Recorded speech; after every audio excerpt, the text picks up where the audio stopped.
Hello, everyone. Welcome back to Focus in 3D, Mind, Body, Spirit. I'm Veronica, and today we're diving into something that I think is really misunderstood for professionals with ADHD. And that is how a calm and intentional lifestyle is the foundation for focus resilience. We're going to talk about this a lot more in depth today. So often we hear tips about productivity hacks or focus exercises and techniques you can do. And yes, those can help. I am a fan of productivity hacks and things like using the Pomodoro timing method. Is that what it's called? Spreadsheets to track how well you're making progress in certain goals. Of course, those are good things. I'm not saying they're not. But underlying that is the ability to interact with those tools. And that's where a lot of us get stuck. And by the way, the things I'm talking about today are not specific to only adults with ADHD. This is especially true for kids and teenagers and college students as well. So if you are the parent of an ADHD child, or if you love someone with ADHD close to you in your world, please understand how important this is, because this is something that affects the entire family. When our nervous system is constantly stressed or scattered feeling or overwhelmed or always on high alert and adrenaline mode, and when we're being demanded upon often, and when we feel like we have to perform well for either a parent or a job or a teacher or an audience or whatever the case may be, your nervous system goes into fight or flight mode. And when you're in fight or flight mode, all the productivity hacks and exercises and task lists that you need to check off, all of that can't work if you're not even calm enough and emotionally regulated well enough to interact with and step into action. Okay. This is key. And this is why I believe that lifestyle coaching is so transformative in ADHD. So, my emotional regulation is something that I developed and improved upon through lifestyle design. That was a game changer for me.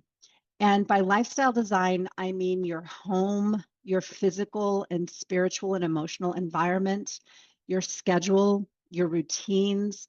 These are the things that shape your ability to focus, but also shape your ability to bounce back from setbacks when you get distracted.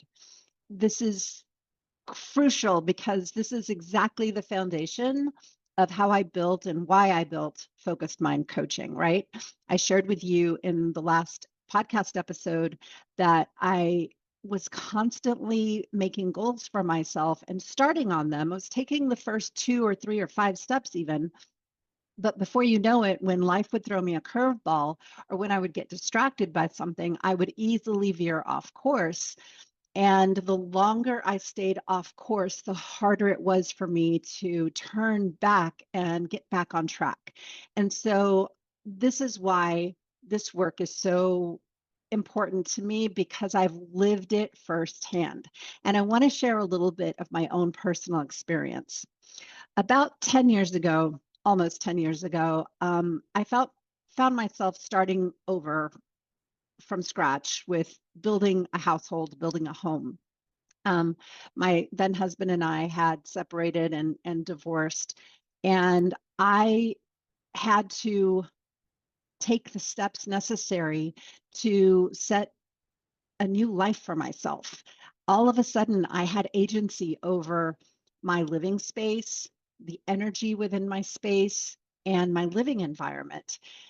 And at first, I was not very intentional about how I put certain things into play. I wasn't very good at executing on on taking action and being organized at first, because obviously when you first go through a major life transition like that, you're in fight or flight mode. And when you're in fight or flight mode, it's like you're either asleep or your adrenaline is pumping at maximum level. And so creating a lifestyle took time. All of a sudden, I had so much more space and time to really think about and cultivate what I wanted mornings to look like, what I wanted evenings to look like.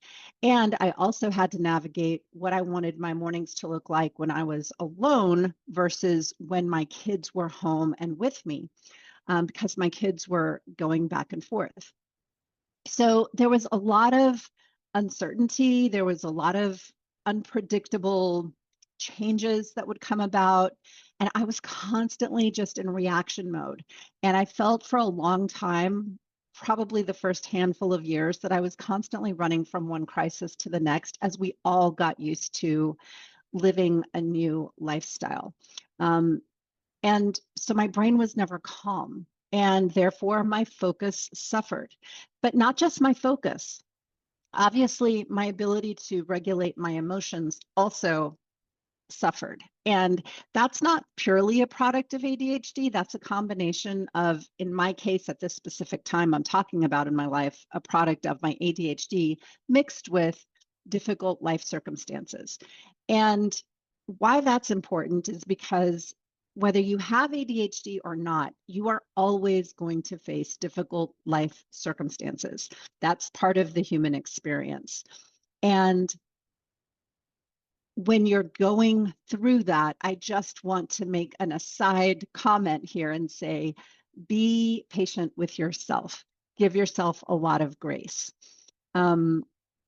I remember that during that time, my brain was never, ever calm. And I just constantly felt like a failure. I constantly felt like I was being derailed from all the things I wanted to accomplish.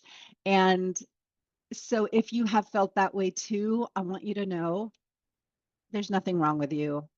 That's very normal for having to go through something of that caliber. But let's say, even if you've had a very smooth life overall, maybe you haven't experienced loss, maybe you haven't gone through any major stressful life changes or losses,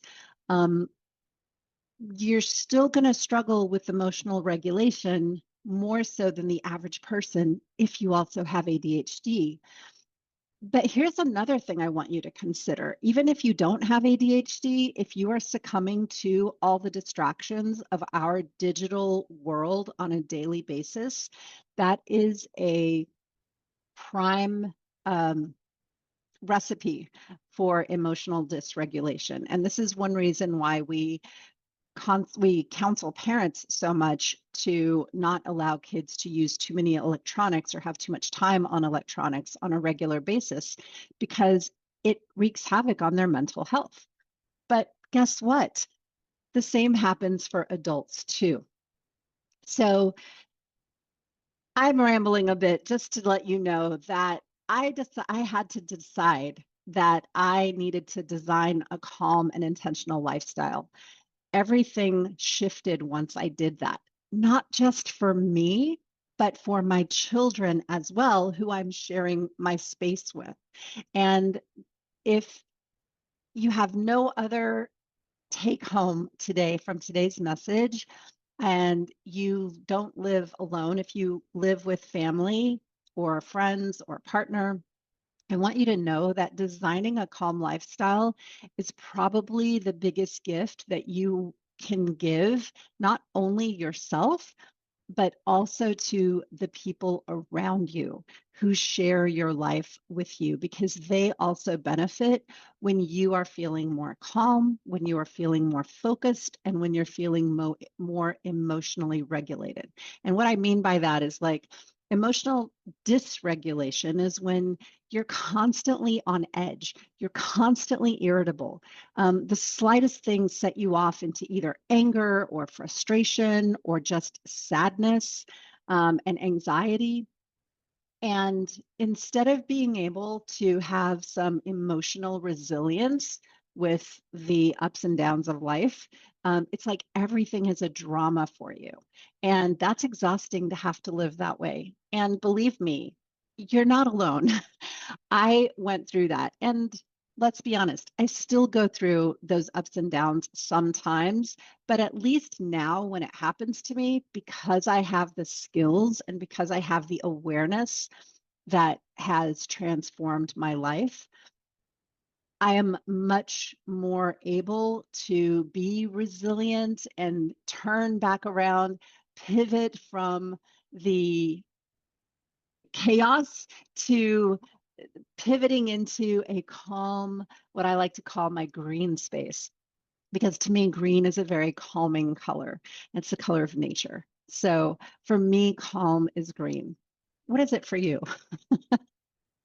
It could be any color you like it to be. But my ability to cope with setbacks and my focus resilience became so much stronger and life changing once I started developing my calm, focused lifestyle. And this was done with a lot of intention and a lot of coaching, and yes, a lot of practice. It wasn't something I perfected in just 3 months, but it is something I perfected, or maybe I'll never perfect. Maybe I'll just constantly always be working on it. I am totally okay with that because I like novelty as well. Um, and so I like changing up the specific habits that I do have within my lifestyle. Here's what I want to teach you. There's a few, let's see, how many points did I made 3 specific points. And sorry that I'm looking over at my notes, but I want to stay more on topic and I don't want to allow my brain to get so easily distracted. So yes, you will see me reading my notes over here from time to time. Number 1 is that your environment is your nervous system's first cue of how to react. So, for example, if you have a cluttered space that feels chaotic, that keeps your brain in fight or flight mode longer than it has to, even if all the other circumstances and situations in your life are going smoothly. And this happens even subconsciously when your home or your workspace or your schedule is organized and predictable, your nervous system feels safer. And in feeling safer, focus becomes so much easier. Number 2 is that predictable routines anchor your energy. So it is very common for ADHD people like me to have fluctuating energy levels that feel very dramatic throughout the day, even throughout the week, and for us women, let's be honest, throughout the month, right? But if you can have a few little predictable routines that you consciously work into your day, you will be surprised at how well you learn to manage not only your emotions, but your energy as well that's underlying those emotions. Your brain receives cues from your calming habits that tell it it's safe to focus now. You're in a clear space. You can work, you can flow. And that is a beautiful thing once you can feel that way. The third point that I want to make is that intentional lifestyle design is a proactive regulatory step. It's not just about managing your ADHD symptoms. Creating a lifestyle that naturally regulates your nervous system is going to give you the superpower that maybe you've never had. I know I never had, to actually take action on the things that are boring to you or uncomfortable for you, or you hate to do, but you know you need to get them done. And you keep procrastinating that. But when you create a lifestyle that regulates you and calms you, taking action on those things doesn't seem so frightful anymore. It doesn't seem so dramatic. So, here are 5 practical tips you can do every day to start designing your lifestyle the way you want it to be to help you focus better. The first thing is look at your physical space. Declutter your immediate environment. Even if it's just one corner that you have time to do, even if it's just your desk or a bookcase or I don't know, utility closet, anything that makes you feel anxious when you see the clutter in it, if you'll just take some time to organize it just a little bit. You don't have to do the whole project from top to bottom to start to feel better. But if you start working on it, and if you have the intention of creating this calm, decluttered space for yourself, you'd be surprised how easily you'll be able to come back to it on a daily or weekly basis until you get the project finished. And oh my goodness, what an opening, what an expansive, calming feeling that can create for you. So, number one is something simple as decluttering your immediate environment. Number two is your energy awareness. Notice the natural flow of your energy. Notice when your energy is naturally high versus low during the day, and schedule your focus intensive tasks accordingly. I like to schedule my tasks when my focus is high for the things that are more difficult for me because I know I need more focus for those things. I know I need more energy for those things. But if it's something that I can do when my energy is low, like just folding laundry while I watch a TV or something like that, that is much easier to do. I'm still getting an important task done that runs my household, but it's not something that takes a lot of high mental or emotional energy to take action on. Number three is micro routines. So these are little small micro baby steps. These are the ones that add up over time and whose effects will compound for you dramatically. So decide on some small predictable habits that you would like to start or try for your routine. Maybe it's a morning meditation. Maybe you want to start journaling in the evening before bed. A lot of gurus do recommend that.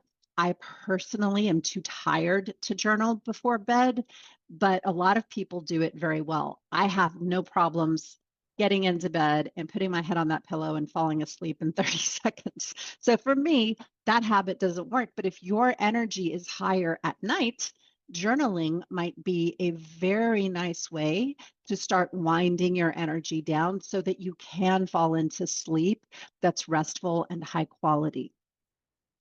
Also, just looking at your sleep schedule, building a consistent sleep schedule, deciding and committing to, I am going to sleep a minimum of 7 hours a night during the week, or 8 hours, or 9 hours, or whatever your body needs.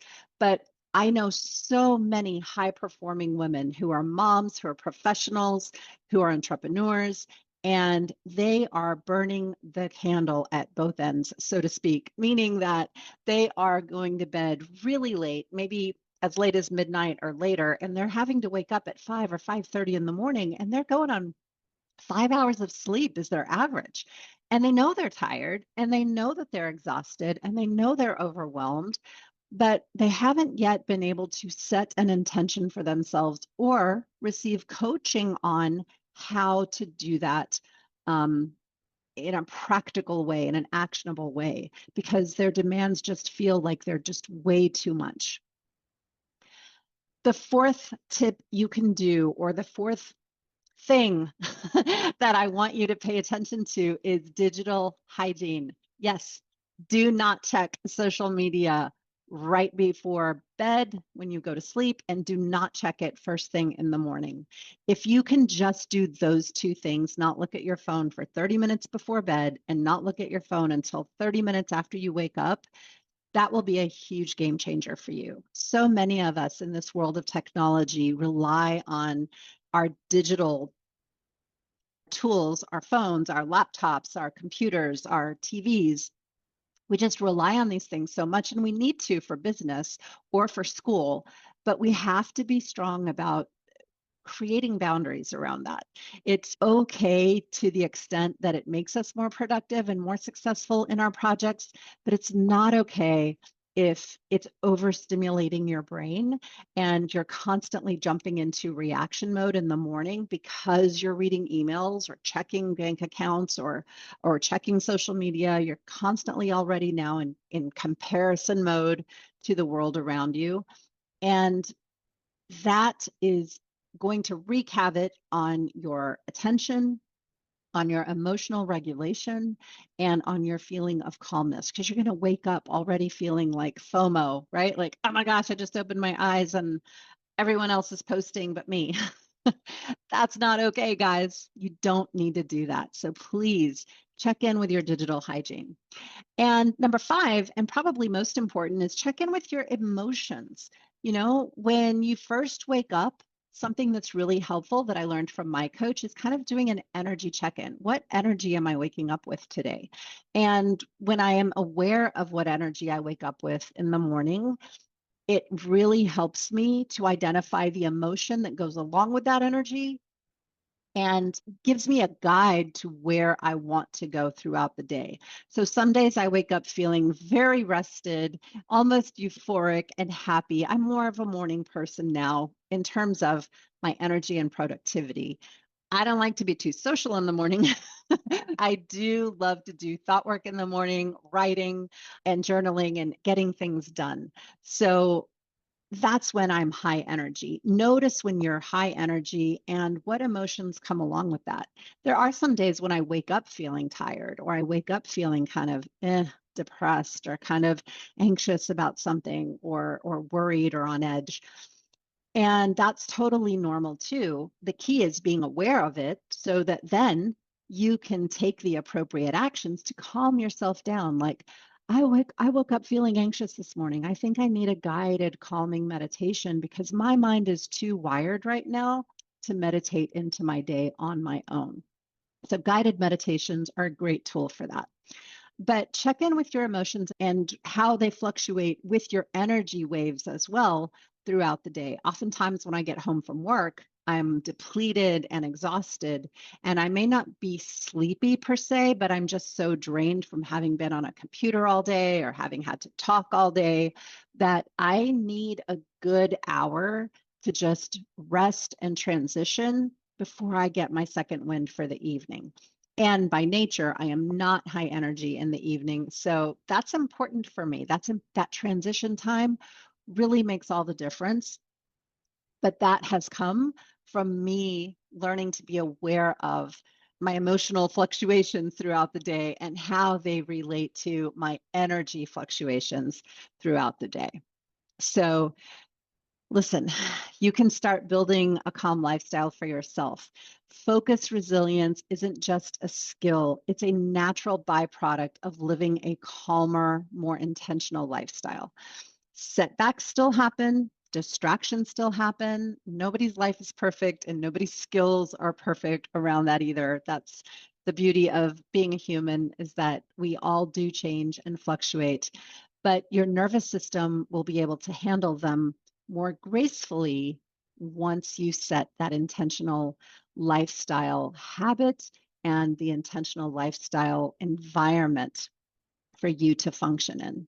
Invite your family to be a part of it if you don't live alone. Invite your spouse or partner, talk to your kids about what you're doing, and you'll see that not only will you benefit from making changes in your lifestyle, your kids might want to start practicing the same thing if they watch you long enough. Now, of course, if they're teenagers at first, they might roll their eyes and say, Mom, you're so annoying with your meditation, or you're so this, or you're so that, or whatever.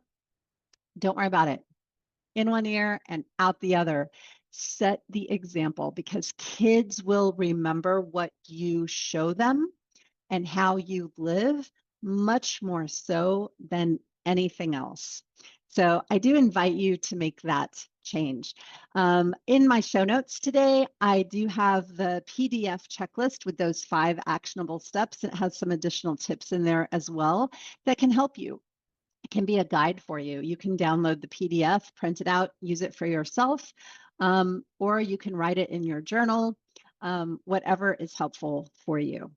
So If you have any questions or you're curious about how you can work with me and being coached, being more focused and more calm in your lifestyle, please send me an inquiry email at veronica@focusedmindcoach.com.